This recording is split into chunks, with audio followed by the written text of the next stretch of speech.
So vision, this is the other thing that I wanted to talk about. Vision. Your vision and what you seek out, okay, which is what you look for, you're always going to see it. And it's a mental thing. It really is. So when you hear people talk about, change your perspective, it's your mind. You need to change how your mind processes information, okay? It's important. It is.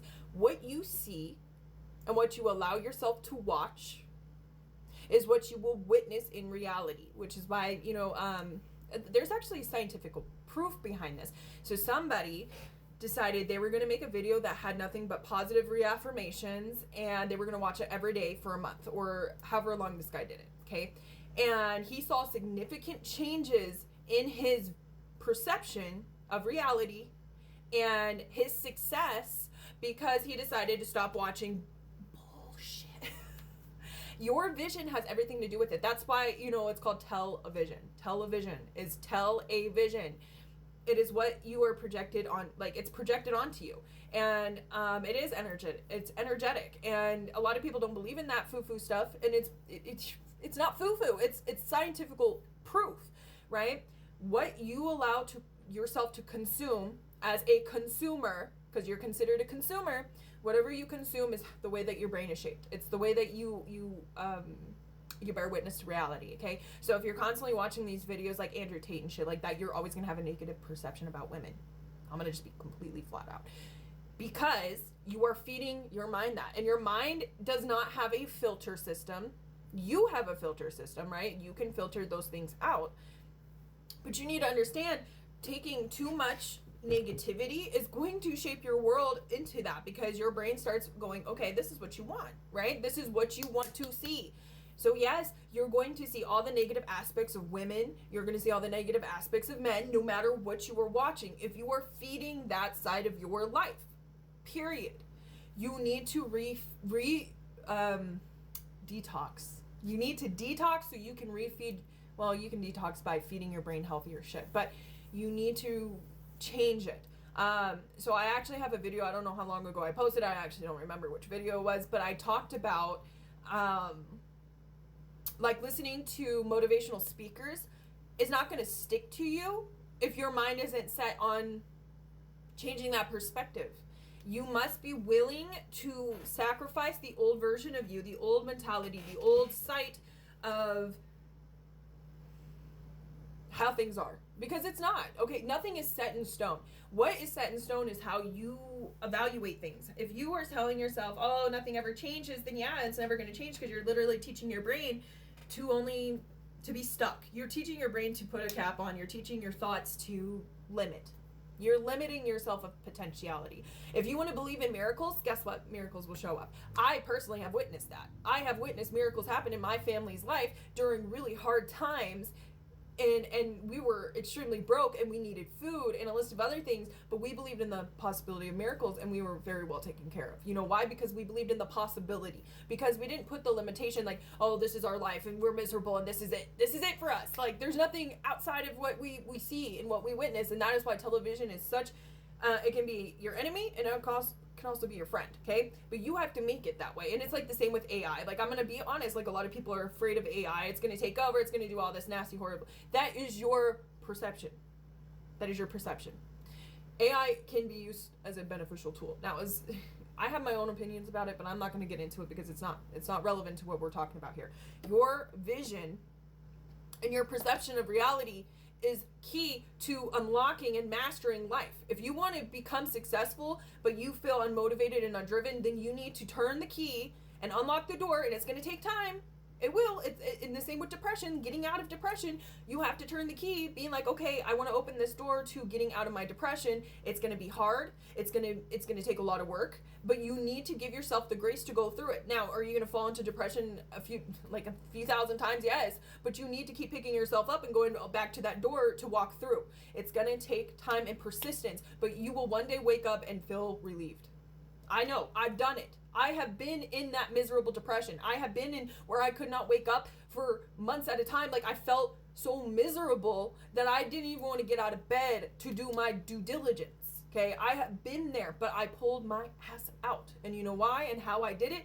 Because I told myself, I wanted out. And you know what my brain did? My brain said, you want that? I can help you. I can help you get there because you want it, because you want to feel better. But people love, okay, I'm gonna be real, people love to sit in misery because it's comfortable. You know why? Because we grew comfortable in that environment, that we've grown accustomed to that environment, and we allow ourselves to sit there. And you can preach that all day, but I know that it doesn't help depressed people, because you know, it's like, okay, I see the outcome, but I don't see it right now, and that's okay. You're allowed to feel that way. That is completely normal, right? Because your vision right now is so narrow because you have the shaders on, because you are in survival. That isn't survival. I'm gonna be honest. Like, depression is going into survival. You are clammed and you're protective of yourself, and that's, you're cocooning, and there's nothing wrong with that. But you can pull yourself out, but you have to want it so bad. You can taste it, and anytime you fall, you can cry your ass off, but then remind yourself you're gonna get better. This is just a phase. You will get better. You will get better.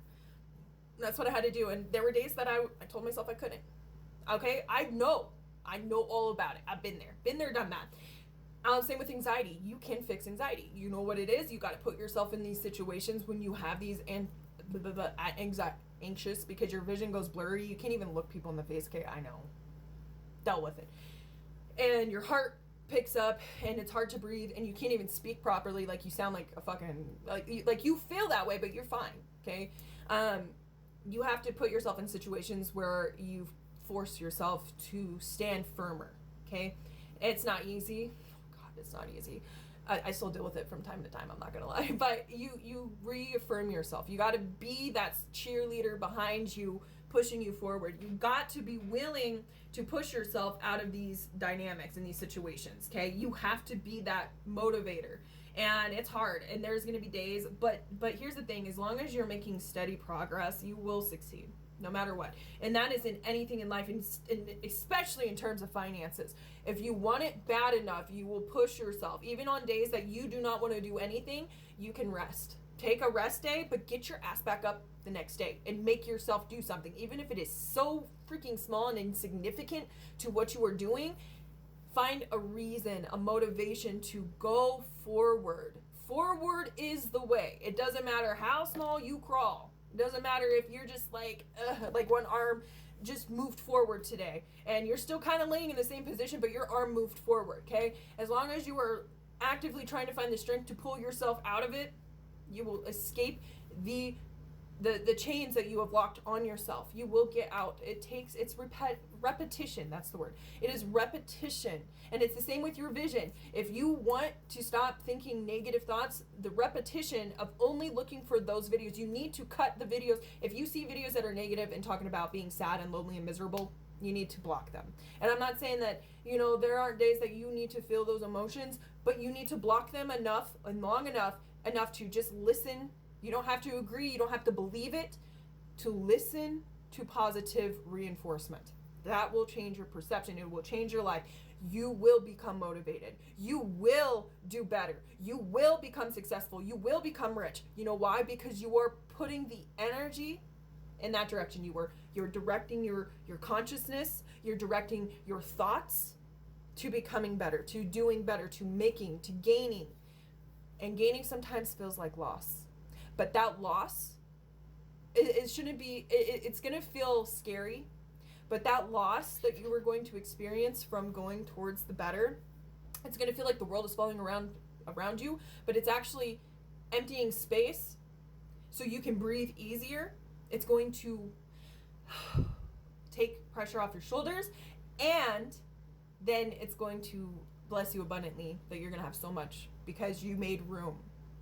Spiritually, mentally, emotionally, physically, to allow the blessings to come in, because you're going to be in receiving. And that vision and that change of perspective, it takes time. I'm just letting you know. But that vision is important. You must control what you watch. You must control what you think about. You must become the parent of your mind, your thoughts, and your body. Self-discipline and accountability. Take accountability for your faults, because guess what? We all have them. We all have to take accountability. You're not alone. Anyways, that's all I have to say. Love you.